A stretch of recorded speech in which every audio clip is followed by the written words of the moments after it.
قرآن کے بارے میں ہمارا کیا ایمان ہے؟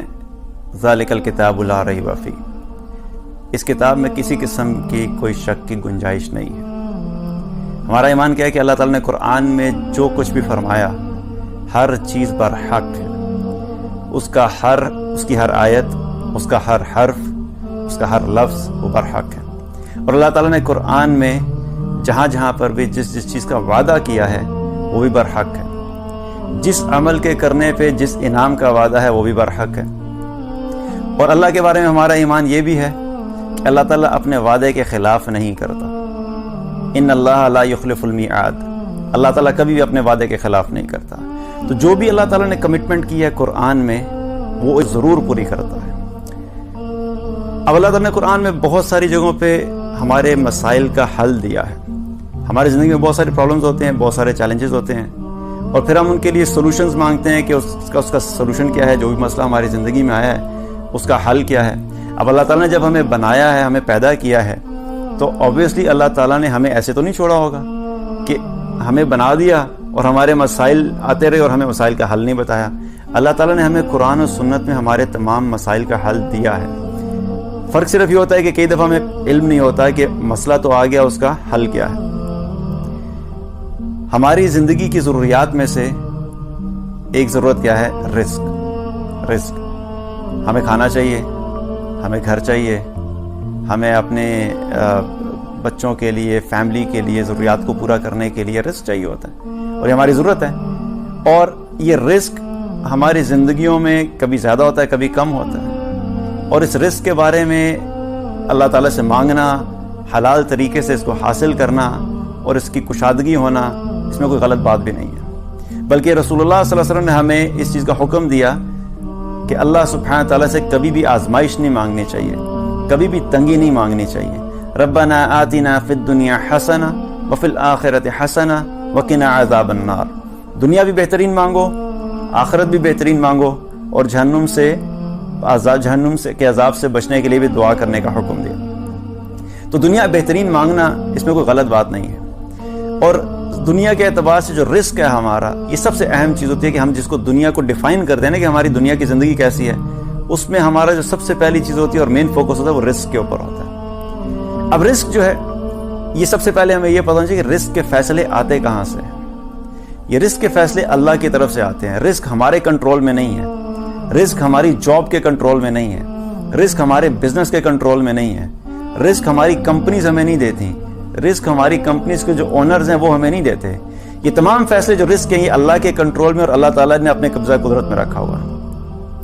اولم یعلموا ان اللہ یبسط الرزق لمن یشاء ویقدر، کیا یہ جانتے نہیں ہیں کہ اللہ ہی ہے جس کا چاہتا ہے رزق بڑھا دیتا ہے، جس کا چاہتا ہے رزق کم کر دیتا ہے۔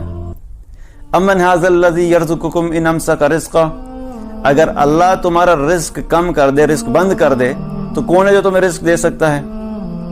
ان اللہ یرزق من یشاء بغیر حساب، اور اگر اللہ تعالیٰ کسی کو بے حساب رزق دینے کا فیصلہ کر دے تو کوئی اس کو روک نہیں سکتا۔ بے شک اللہ ہی چاہتا ہے، جس کو چاہتا ہے بے حساب رزق عطا فرماتا ہے۔ تو یہ رزق جو ہے اللہ تعالیٰ نے اپنے کنٹرول میں رکھا ہے۔ تو الٹیمیٹ کنٹرولر جو رزق ہے وہ اللہ سبحانہ تعالیٰ ہے۔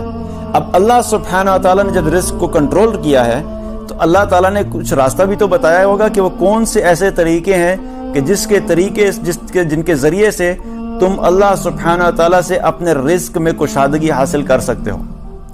جس کے کنٹرول میں ہے وہ زیادہ بھی کر سکتا ہے، وہ کم بھی کر سکتا ہے۔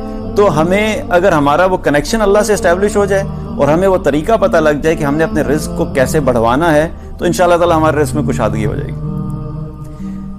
اللہ تعالیٰ نے قرآن میں اس رزق کو بڑھانے کا ایک طریقہ بتایا۔ سورہ نوح کی آیت ہے، اللہ تعالیٰ نے کیا فرمایا؟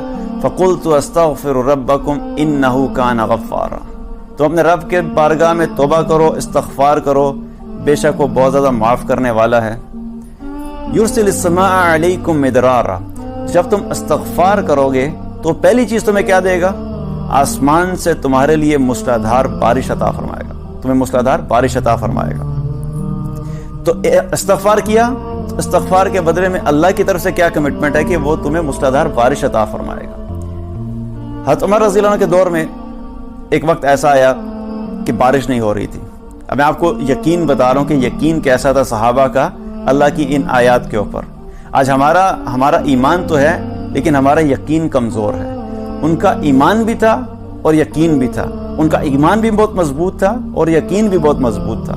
تو جب عمر رضی اللہ عنہ کے دور میں بارش نہیں ہوئی، ایک وقت ایسا ہے کہ بارش نہیں ہو رہی تھی، تو لوگ گئے اور جا کر آپ سے درخواست کی کہ امیر المومنین بارش نہیں ہو رہی، اللہ سے دعا کیجیے.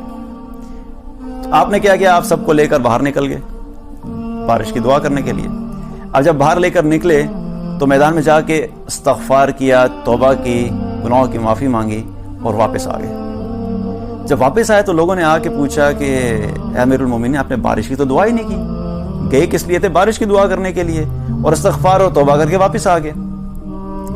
تو عمر رضی اللہ عنہ نے کیا فرمایا کہ میں نے اللہ تعالیٰ سے بارش اس طریقے سے طلب کی ہے جس سے بارش ہو جاتی ہے، اس طریقے سے طلب کی ہے جس سے بارش ہو جاتی ہے. اور پھر یہ آیت ان کے سامنے تلاوت فرمائی، فَقُلْتُ أَسْتَغْفِرُ رَبَّكُمْ إِنَّهُ كَانَ غَفَّارًا يُرْسِلِ السَّمَاءَ عَلَيْكُمْ مِدْرَارًا. تم اللہ کی بارگاہ میں توبہ کرو، اللہ تعالیٰ کہتا ہے کہ میں تمہیں موسلادھار بارش عطا کروں. تو یہ یقین تھا ان کا، یقین.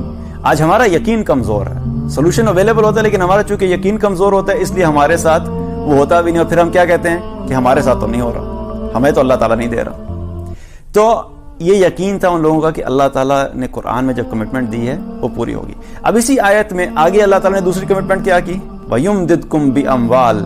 اللہ تعالیٰ نے کیا فرمایا کہ تم استغفار کرو، میں تمہیں بارش بھی عطا کروں گا، اور دوسری کمٹمنٹ کیا ہے کہ میں تمہارے مال میں بھی اضافہ کروں گا، تمہیں مال بھی عطا کروں گا، مال میں بھی اضافہ ہوگا. تو یہ اللہ کی طرف سے وعدہ ہے کہ جب ہم اپنے گناہوں پہ توبہ کریں گے، استغفار کریں گے، تو اللہ سبحانہ تعالیٰ ہمیں رزق بھی عطا کرے گا، ہمارے رزق میں کشادگی عطا کرے گا.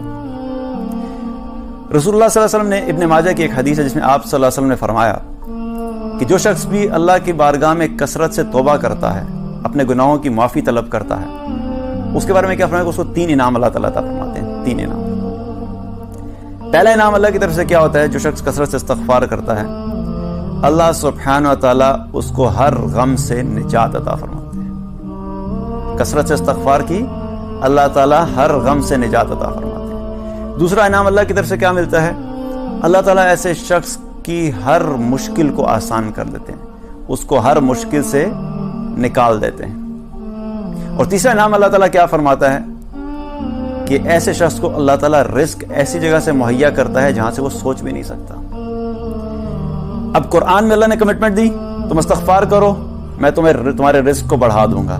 رسول اللہ صلی اللہ علیہ وسلم نے بتا دیا تم استغفار کرو، اللہ تعالیٰ تمہیں رزق ایسی جگہ سے دے گا جہاں سے تم سوچ بھی نہیں سکتے.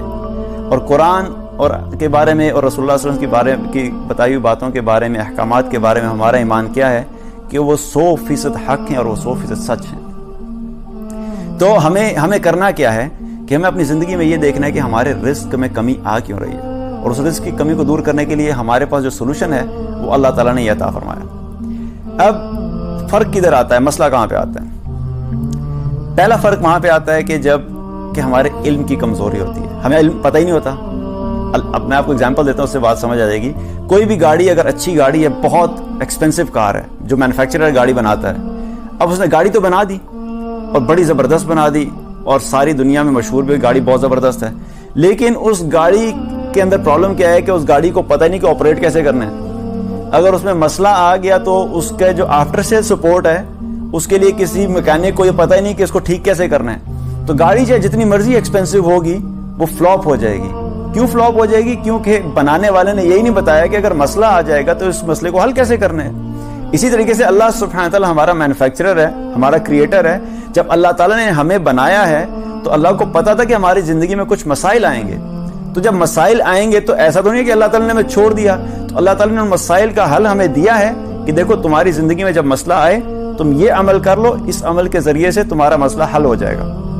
اب اگر ہمیں اس کا علم نہیں ہے، ہمیں پتہ ہی نہیں ہے کہ اس مسئلے کا حل کیا ہے، تو ہم ظاہری بات ہے وہ مسئلہ حل ہو ہی نہیں سکتا کیونکہ علم نہیں ہے. اور کئی دفعہ کیا ہوتا ہے کہ علم تو ہے لیکن یقین نہیں ہے.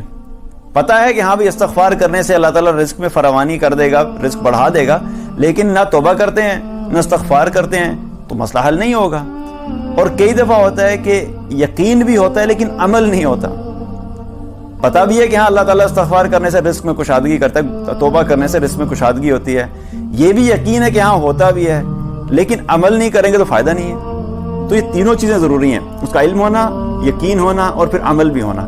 جب یہ تینوں ہوں گی تو تب جا کے ہماری زندگیوں میں وہ ثمرات اور وہ برکات ہمیں نظر آئیں گی جن کا وعدہ اللہ تعالیٰ نے اور اللہ کے رسول صلی اللہ علیہ وسلم نے کیا ہے. تو اس لیے سب سے پہلے کیا چیز ہے, ہمیں اپنے یقین کو درست کرنا ہے. ہمارا یقین جتنا ہمارا یقین ہے نا کہ جب سر میں درد ہوتا ہے تو میں پیناڈول لوں گا تو میرے سر کا درد ٹھیک ہو جائے گا, یہ یقین ہے کہ پیناڈول سے سر کا درد ٹھیک ہو رہا ہے. جب مجھے بھوک لگے گی, میں کھانا کھاؤں گا تو میری بھوک ختم ہو جائے گی, یہ یقین ہے کہ کھانا میری بھوک کو ختم کر رہا ہے. جب مجھے پیاس لگے گی, میں پانی پیوں گا تو میری پیاس ختم ہو جائے گی, پیاس بجھ جائے گی. تو ہمیں یہ یقین ہوتا ہے کہ پانی کے ذریعے سے ہماری پیاس بجھے گی. جتنا ہمیں یقین ہے کہ ہم اس دنیا میں رہ جائیں گے, باقی سارے مر جائیں گے, کیونکہ ہمارا ایمان تو ہے کہ ہم دنیا سے جائیں گے, لیکن ہمارا یقین نہیں ہے. ہمیں یقین کیا ہوتا ہے, دل کی کیفیت یہ ہوتی ہے کہ میں شاید اس دنیا میں رہوں گا لیکن باقی سارے ختم ہو جائیں گے. تو ہمیں یہ یقین ہے کہ شاید ہم نے دنیا سے نہیں جانا. تو جتنا ہمیں ان چیزوں کا یقین ہے, اگر ہمیں اتنا یقین ہمارا اللہ کی آیات پہ ہو جائے اور رسول اللہ صلی اللہ علیہ وسلم کے بتائے ہوئے احکامات پہ ہو جائے تو ہماری زندگی بالکل تبدیل ہو سکتی ہے, ہماری زندگی کے مسائل حل ہو سکتے ہیں. ہمیں اپنے اس یقین کو درست کرنا ہے. جو بھی عمل کریں, جب اللہ تعالیٰ نے اور اللہ کے رسول صلی اللہ علیہ وسلم نے کمٹمنٹ دی ہے, اس چیز کے اوپر پورا یقین رکھیں کہ جب میں اس چیز کو اپناؤں گا, جب میں اس چیز پہ عمل کروں گا تو اللہ تعالیٰ مجھے ان مشکلات سے نکال دے گا. تو کیا کرنا ہے, رزق چاہیے, رزق کی جو میں برکت چاہیے, تو پہلا کام کیا کرنا ہے کہ کثرت سے اپنے گناہوں کی توبہ کرنا, گناہوں پہ توبہ کرنا اور استغفار کرنا. اب استغفار کا مطلب کیا ہے؟ اس کا مطلب کیا ہے کہ صرف صبح شام 100 دفعہ استغفار کی تسبیح پڑھ لی تو مسئلہ حل ہو جائے گا؟ اس کا مطلب کیا ہے کہ اپنی گناہوں پہ توبہ کرنا. استغفار کا مطلب صرف یہ نہیں ہے کہ استغفار کی تسبیح پڑھنی ہے, بلکہ اس کا مطلب کیا ہے کہ ہم نے اپنے گناہوں پہ توبہ کرنی ہے. جو بھی گناہ ہوا, اس جو سرزد ہو اس پہ توبہ کرنا ہے. اب توبہ کیسے کریں گے؟ توبہ کے بارے میں کیا, توبہ کا طریقہ کیا ہے کہ اچھے طریقے سے وضو کرنا, اور وضو کرنے کے بعد 2 رکعت نماز نفل پڑھنا, جس کو ہم صلاۃ التوبہ بھی کہتے ہیں. 2 رکعت نماز نفل پڑھنا اور اپنے گناہوں کے اوپر ندامت ہونا, رونا, اللہ کی بارگاہ میں گڑ گڑانا, اللہ سے معافی طلب کرنا. جو شخص بھی یہ کرتا ہے اللہ سبحانہ اور اس کے گناہوں کو معاف کر دیتا ہے. اور اللہ تعالیٰ کا کمٹمنٹ ہے. اللہ تعالیٰ نے قرآن میں کیا فرمایا, یا عبادی الذین اسرفوا علی انفسہم لا تقنطوا من رحمت اللہ ان اللہ یغفر الذنوب جمیعا انہ هو الغفور الرحیم. کہ اپنے بندوں سے کہا کہ اے میرے بندو, تم اللہ کی رحمت سے مایوس مت ہونا, بے شک اللہ تعالیٰ تمام گناہوں کو معاف کر دے گا اور بڑا غفور رحیم ہے.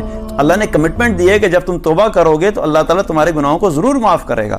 اور اللہ سبحانہ تعالیٰ نہ صرف معاف کرے گا, بلکہ ایک جگہ پہ قرآن میں اللہ تعالیٰ نے کیا کمٹمنٹ دی کہ جب تم توبہ کرو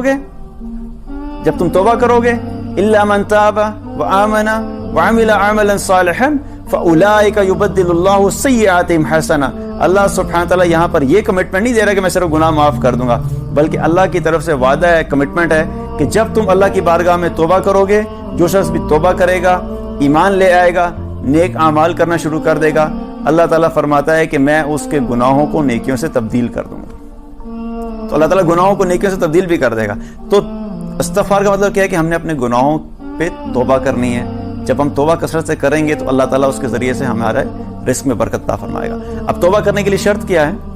توبہ صرف ایسی نہیں ہے کہ بس دل میں یقین ہے کہ نہیں گناہ تو میں کرتا رہوں گا, لیکن ساتھ ساتھ توبہ 2 رکعت نفل توبہ کے بھی چل رہے ہیں اور گناہ بھی ساتھ ساتھ چلے جا رہے ہیں اور جی میں توبہ تو کر رہا ہوں, یہ توبہ نہیں ہے. توبہ کے بارے میں کچھ شرائط ہے جو علماء نے بیان کی, اہل علم نے. پہلی شرط کیا ہے کہ انسان اس گناہ کو فوراً چھوڑ دے. مثال کے طور پہ کوئی شخص میوزک سنتا ہے, میوزک کیا اللہ کی نافرمانی ہے, اللہ تعالیٰ نے بھی منع فرمایا, اللہ کے رسول صلی اللہ علیہ وسلم نے منع فرمایا. اب ایک طرف وہ کہتے ہیں میں میوزک بھی سنتا رہوں گا لیکن ہر روز 2 رکعت نفل صلاۃ التوبہ بھی پڑھتا رہوں گا, تو یہ توبہ نہیں ہے. توبہ کی پہلی شرط کیا ہے کہ اس گناہ کو چھوڑنا ہے. جس گناہ سے بھی آپ توبہ کرنا چاہ رہے ہیں اس گناہ کو چھوڑنا ہوگا, پہلی شرط. دوسری شرط کیا ہے کہ ندامت ہو, کیونکہ توبہ کا کیا مطلب ہے کہ گناہ جو ہے وہ اللہ کی نافرمانی ہے. تو جب تک ہمارے دلوں میں یہ ندامت نہیں ہوگی کہ میں نے اللہ کی نافرمانی کی ہے تو اس کا کوئی فائدہ نہیں ہے. صرف آپ 2 رکعت پڑھ لیں گے لیکن آپ کو یہ ندامت نہیں ہے کہ میں نے اللہ کی نافرمانی کی ہے, تو اپنے دل میں شدید ندامت ہونی چاہیے کہ مجھ سے اللہ کی نافرمانی ہوگی اور میں اس سے توبہ کرتا ہوں, اور تب جا کے آپ کی توبہ ٹھیک ہوگی. تو تیسری شرط کیا فرمائی اہل علم نے, آئندہ کبھی نہ کرنے کا پکا ارادہ. ادھر 2 رکعت نماز نفل پڑھ رہے ہیں اور ذہن میں پلان کر رہے ہیں کہ نیکسٹ ٹائم میں نے کب کرنا ہے. کانسرٹ پہ جانے کی عادت پڑ گئی تھی, کانسرٹ تو چھوڑ, ابھی کانسرٹ سے ہو کے آیا کوئی شخص اور اس کو احساس ہو گیا کہ مجھ سے غلطی ہو گئی ہے, اس نے توبہ کر لی, لیکن ساتھ ہی اٹھنے کے بعد چیک کر رہا ہے کہ اگلا کانسرٹ کا شیڈیول کب آ رہا ہے, نیکسٹ کانسرٹ کب ہونا ہے. تو یہ کوئی توبہ نہیں ہے. آئندہ کبھی نہ کرنے کی پکا ارادہ ہونا چاہیے کہ میں آئندہ زندگی میں اس چیز کو کبھی نہیں کروں گا. تو یہ 3 شرائط بیان فرمائی. پہلی شرط کیا ہے؟ کہ گناہ کو فوراً چھوڑ دینا. دوسری شرط کیا ہے؟ سخت ندامت ہونا. اور تیسری شرط کیا ہے؟ کہ اس کو آئندہ کبھی نہ کرنے کا پکا ارادہ کرنا. جب یہ 3 شرائط پوری ہوں گی اور ان کے ساتھ آپ 2 رکعت نماز نفل پڑھیں گے, اللہ کی بارگاہ میں توبہ کریں گے, اللہ تعالیٰ ہر گناہ کو معاف کر دے گا. بڑے سے بڑے گناہ کو بھی اللہ تعالیٰ